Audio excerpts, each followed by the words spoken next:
Hi, I'm Johnny from UltimatePaperMache.com, and lately I've been making a lot of traditional paper mache items. And by traditional, I mean just using paper strips and paste instead of paper mache clay.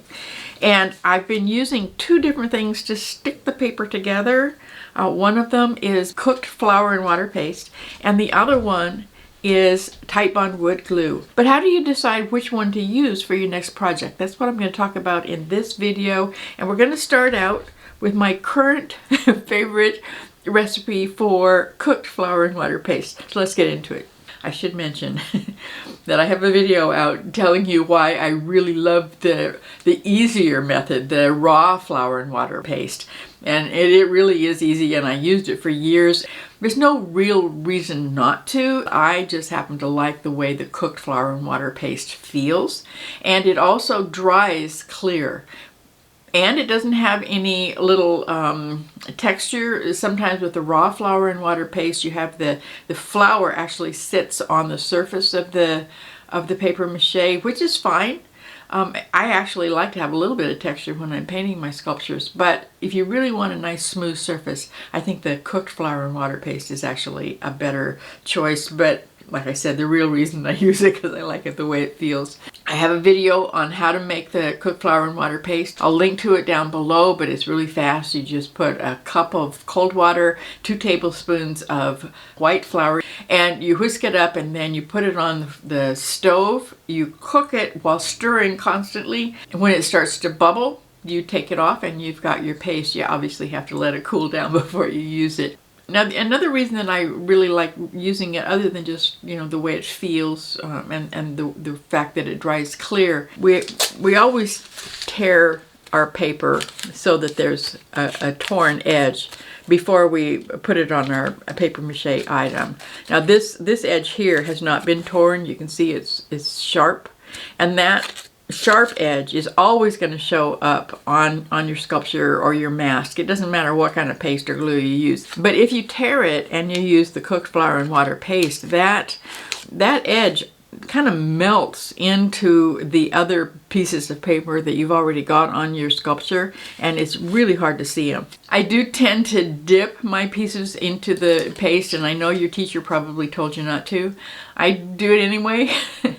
And then I just run my fingers over the paper to remove any excess paste. I want the paper to be nice and wet because that's what's going to help it form itself onto the armature that I'm using. If you use a soft paper like the newspaper or this brown paper that I get from Amazon.com boxes, it's going to form itself perfectly to the armature underneath it. In this case, of course, what you're seeing me do now, I'm using as an armature.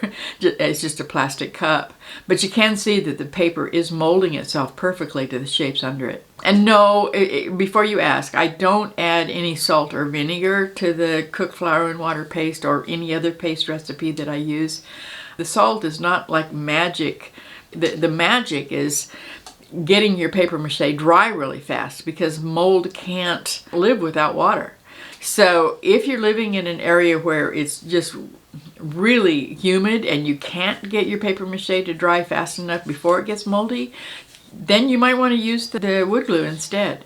Now, I think that a lot of people think that because paper mache is cheap, you know, especially if you're using just the flour and water paste, it doesn't cost hardly anything. And little kids get to use it in grade school. So a lot of people think that paper mache is not going to last very long. But actually, a lot of people have told me about these really nice sculptures and other items that they found in antique stores. They're probably over 100 years old. Paper mache can last as long as you keep it dry. Make sure that you don't paint it until it's dry. And then after you paint it, make sure that you do seal it with a varnish, and they can last for a really long time, even if you're using the flour and water paste. Now, when do I actually use the cooked flour and water paste? For any kind of sculpture that isn't going to be handled a whole lot, I just go ahead and use the least expensive option, which is the flour and water paste. But now let's get to the wood glue. I do use the wood glue a lot, even though it is more expensive, quite a lot more expensive than just, you know, a couple of tablespoons of flour. But there are times when I think it's actually worth the expense. This is the kind I use, Titebond III wood glue. I have Also tried Titebond's original version. I didn't like it, but I can't remember why not. Now you're also probably going to ask me, will some other brand of wood glue work just as well? And I have to tell you, I don't know. I really can't afford to go out and buy every single brand to test them, but I do know that this one works really well, and it's easy to use. I do wear gloves when I'm using it just because I really don't like the way it feels when it dries on my hands. Now I almost never use the wood glue for an actual sculpture. I just don't think it's worth the extra expense because the flour and water paste does just as good a job of sticking paper to paper. That's all you need to do to make paper mache. I do recommend it for any theater mask, not just a regular mask where you're going to be wearing it one time for Halloween or a party, but for a theater mask. I'm working on this zebra right now. I'm making this for the Lion King collection that I've got on my website. I recommend the Titebond wood glue for any of the theater masks. I don't water it down either. I did, when I first started using the wood glue, I did add some water, and now I just don't even bother. I just go ahead and use it straight.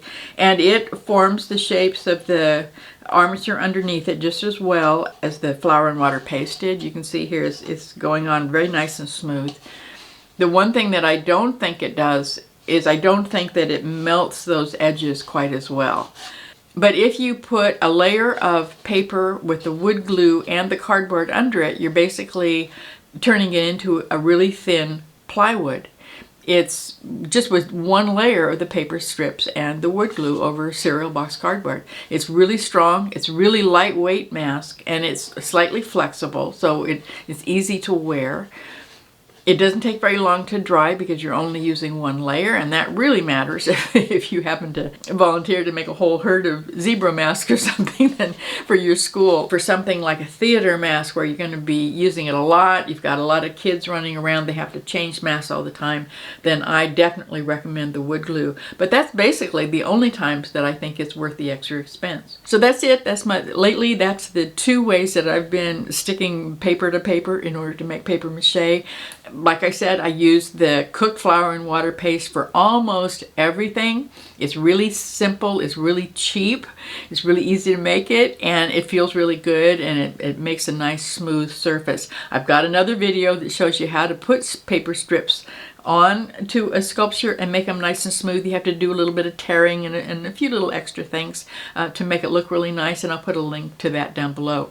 The wood glue, I use it almost exclusively for theater masks, and it works fantastic for that purpose. Make sure that you watch those other videos, especially the one about how to make the paper mache really smooth. If you still see lines and you don't want them and you want a really extra smooth surface on your paper mache sculpture, go ahead and watch that other video that I've got down below, and then go make something and come visit me, ultimatepapermache.com. I'll see you there.